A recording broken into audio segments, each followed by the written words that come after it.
요한복음 8장 2절에서 11절에 있는 말씀을 읽도록 하겠습니다.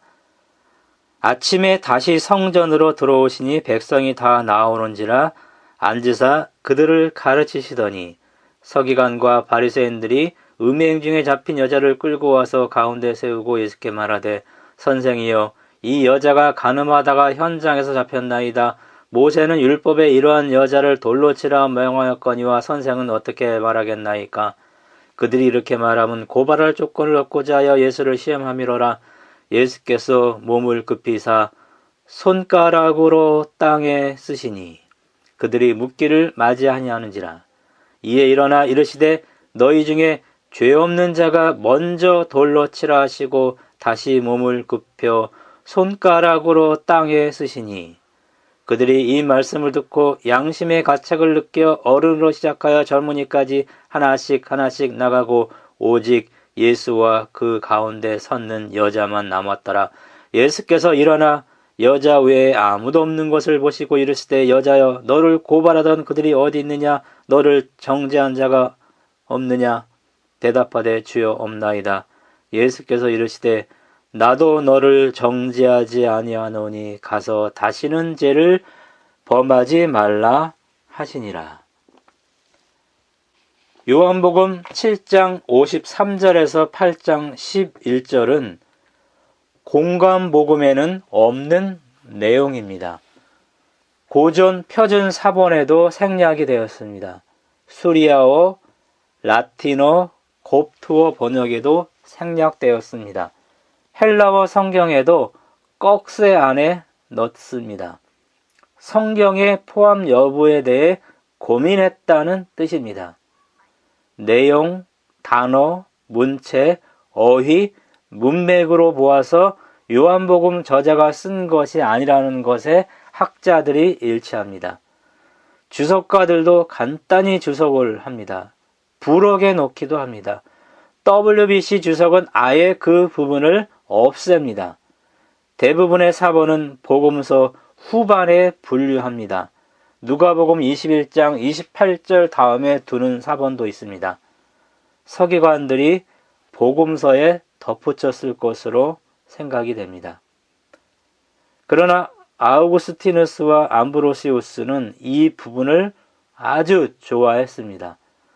그들은 자기 아내가 죄짓고 벌받지 않을 것이 두려워서 원수들이 이 부분을 없앴을 가능성이 있다고 추측을 합니다. 어쩌면 요한복음에서 복음을 설명하는 가장 중요한 부분이 될 수 있다라는 생각이 듭니다. 먼저 예수께서 고소자들을 어떻게 다루셨는지를 살펴보겠습니다. 요한복음 7장이 초막절 끝날, 즉 일곱째 날이 되는 날에 일어났다면 이 사건은 초막절 8째 날이 되는 날에 일어났던 것이 분명합니다. 요한복음 8장 2절을 통해 유추해 볼 수 있습니다. 여러 난감한 사건들이 있지만은 이 사건은 여자에게 닥칠 수 있는 가장 난감하고 가장 창피한 상황입니다. 한 여자가 남자와 가늠하다가 현장에서 꼼짝없이 잡혀서 돌에 맞아 죽을 상황이었습니다. 그 여자와 그 여자를 고소한 자들에 대한 예수님의 반응은 우리를 놀라게 합니다. 예수님이 그 여인을 불쌍히 여기시는 그 모습은 우리에게 커다란 감동을 줍니다. 예수님을 체포할 증거를 얻기 위한 종교적, 정치적 함정이 깔린 음모였습니다. 율법에 따르면 그 여인은 돌에 맞아 죽습니다. 예수께서 사형 명령을 내리면 로마 총독의 권한을 침해해서 로마인들에게 고소당합니다. 로마법은 로마 당국 외에는 사형을 내릴 수 없기 때문입니다. 예수께서는 모세의 율법이나 로마법 둘 중 하나를 범할 수밖에 없는 아주 난감한 상황이었습니다. 사실은 그들이 유법이었습니다. 모세의 율법대로 하면 현장에서 여자와 남자를 둘 다 죽여야만 했습니다. 신명기 22장 21절에서 24절에 나옵니다. 구약의 처형 방법이 투석형이라는 언급은 없습니다. 그들은 여자만 데려왔습니다. 예수께서는 그들이 유법이라고 논쟁하지 않으셨습니다. 요한복음 문맥에서 보면은 예수께서는 당연히 고소자들의 마음을 읽으셨던 것이 분명합니다. 예수께서 손가락으로 흙에 글씨를 쓰기 시작했습니다. 고소자들의 의도는 예수님을 시험해서 당국에 넘겨주려는 의도였습니다. 여인을 고소할 목적이 아니라 고소의 대상은 예수였습니다. 예수께서는 그들이 볼 수 있도록 땅에 손가락으로 무언가 썼습니다. 성경에 그 내용에 대한 언급이 없습니다. 그 내용에 대해서 다양한 견해들이 생겼습니다. 뒤에 말할 내용을 기록해서 6절은 7절을 기록했고 8절은 11절을 기록했다라는 이론도 있습니다. 6절에 신명기 13장 9절, 17장 7절, 레위기 24장 14절을 기록하고 7절을 말했다라는 이론도 있습니다. 에레미야 17장 13절, 출애굽기 23장 1절, 7절 등을 기록했다라는 견해들도 있습니다. 그러나 바클레이와 기독교 전통은 예수께서 고소자들의 죄를 땅에 쓰셨다고 말합니다. 베네티안 사본에도 고소자들 각 사람의 죄를 땅에 썼다고 언급합니다. 여기 쓰다라는 동사의 시제가 미완료이기 때문에 예수께서 손가락으로 땅에 글씨를 계속 썼다라는 의미이기 때문에 고소자들의 죄를 땅에 쓴 것이 분명합니다. 요한복음에서 예수는 사람의 속과 과거를 다 읽으시는 분으로 나옵니다. 예수께서 당연히 그들의 숨은 죄들을 다 알고 있었고 그것을 땅에 썼습니다. 사람들은 자신들의 죄가 드러나는 것이 두려워서 슬금슬금 다 도망갔을 것입니다. 예수께서는 그분에게 적대적인 사람들의 죄를 대중 앞에 공개하지 않았습니다. 다른 사람들에게 큰 소리로 말하지 않았습니다. 흙바닥에 기록했습니다.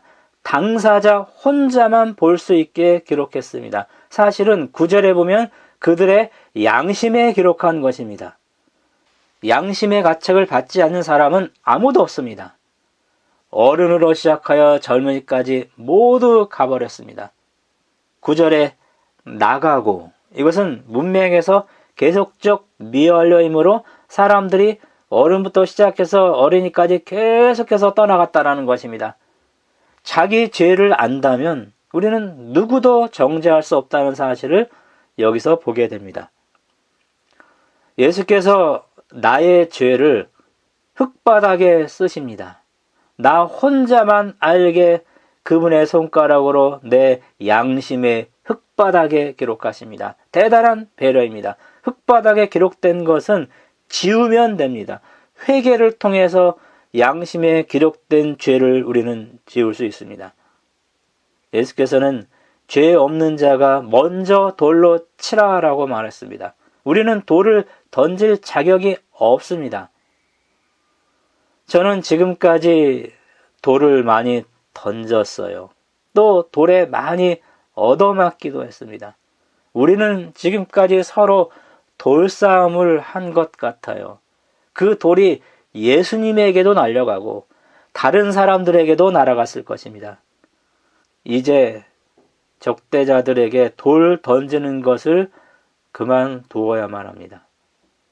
서기관들과 바리새인들은 이 여자를 대중 앞에 끌고 와서 그의 죄를 대중에게 낱낱이 고할 권리가 없었습니다. 자기는 더 큰 흉이 있으면서 도리어 남의 작은 흉을 본다라는 똥 묻은 개가 겨 묻은 개를 나무란다라는 속담이 생각납니다. 이제 예수께서 가늠한 여인을 어떻게 다루셨는지를 살펴보겠습니다. 예수는 사실 그 여인에게 돌을 던질 수 있는 유일한 분이셨습니다. 그러나 돌을 던지지 않았습니다. 오히려 여자여라고 동정심을 가지고 부릅니다. 가나의 혼인잔치와 십자가에서 어머니 마리아에게 사용된 말입니다. 그 여인이 회개했다라는 말이 성경에는 기록되어 있지 않습니다. 그러나 회개했음이 분명합니다. 예수께서 먼저 용서하셨습니다. 그 여인은 나도 너를 정죄하지 아니하노니 가서 다시는 죄를 짓지 말라 라는 11절의 예수님의 말씀에 감동해서 회개했던 것이 분명합니다. 예수께서 그 여인을 정죄하고 비난하고 돌을 던졌으면 그 여인은 회개하지 못했을 것입니다. 예수께서는 여인의 죄악을 두둔하지도 않았습니다. 예수께서는 죄를 용서했지만 죄를 허용하지는 않았습니다. 예수께서는 먼저 용서하셨죠. 나도 너를 정죄하지 아니하노니 그 다음에 가서 다시는 죄를 범하지 말라라면서 회개를 권했습니다.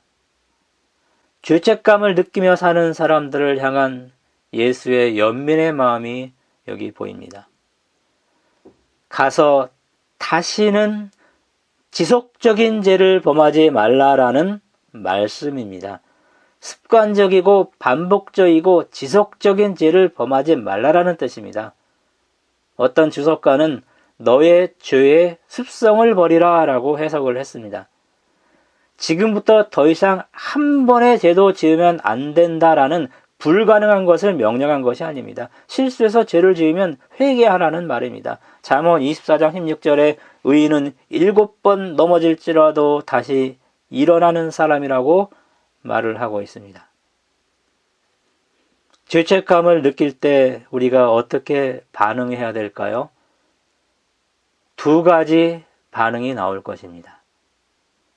1998년 2월 말이었습니다. 당시 IMF를 벗어나기 위해서 우리나라에서는 금모으기 운동을 벌이던 때였습니다. 그때 저는 모 학교에서 전도사로 있었습니다. 학생 한 명이 다른 집 금품을 털어서 금모으기 운동에 참여했습니다. 수상이 여긴 경찰에게 잡혀서 구치소에 갇혔습니다. TV 뉴스에도 나왔습니다. 학교 망신이었습니다. 교육청에서 학교에 연락이 왔습니다. 조사해서 얼른 보고하라. 그때가 명절이었기 때문에 담임 선생님이 지방에 있는 고향에 갔습니다. 제가 대신 구치소에 가게 되었습니다. 교도관과 함께 온 그 학생을 철장을 사이에 두고 보니 초라하고 불쌍했습니다. 조사를 끝내고 저는 그 학생에게 할 말이 없었습니다. 무슨 말을 해 주어야 할지 몰랐습니다. 수업 시간에 성경 과목을 제가 가르쳤고 교회에 한두 번 나왔던 학생 같습니다. 신앙은 없는 것 같았습니다. 회개하라고 말할 수도 없었습니다. 내가 기도해 주겠다라는 말도 할 수 없는 상황이었습니다. 고민하다가 이렇게 말했습니다. 조용히 반성하고 누이치며 기다리고 있으라. 저는 이 말밖에 할 수가 없었습니다. 그랬더니 그 학생이 이런 부탁을 저에게 합니다. 다른 애들에게는 얘기하지 마세요. 저는 그 부탁을 지켜주었습니다. 지금은 그 학생의 얼굴, 이름조차 제가 기억하지 못하고 상당히 오래된 일이기 때문에 제가 예화로 사용합니다. 죄를 지으면 창피함을 느낍니다. 그 죄가 공개되는 것을 두려워합니다. 예수께서는 어떤 사람의 죄를 다른 사람에게 공개하지 않는다는 것을 우리는 기억해야만 합니다. 그리고 죄를 지으면 예수께 가야만 합니다. 정죄받는 것, 자신의 죄가 드러나는 것이 싫어서 도망하는 사람은 가장 비겁한 사람입니다. 서기관들과 바리새인들, 군중들의 반응이었습니다. 반면에 회개하는 사람은 가장 멋있는 사람입니다. 회개하지 않으면 자신의 죄 가운데 죽는다고 여기 8장 21절 24절에 나옵니다. 예수를 믿지 않으면 죽습니다. 8장 24절.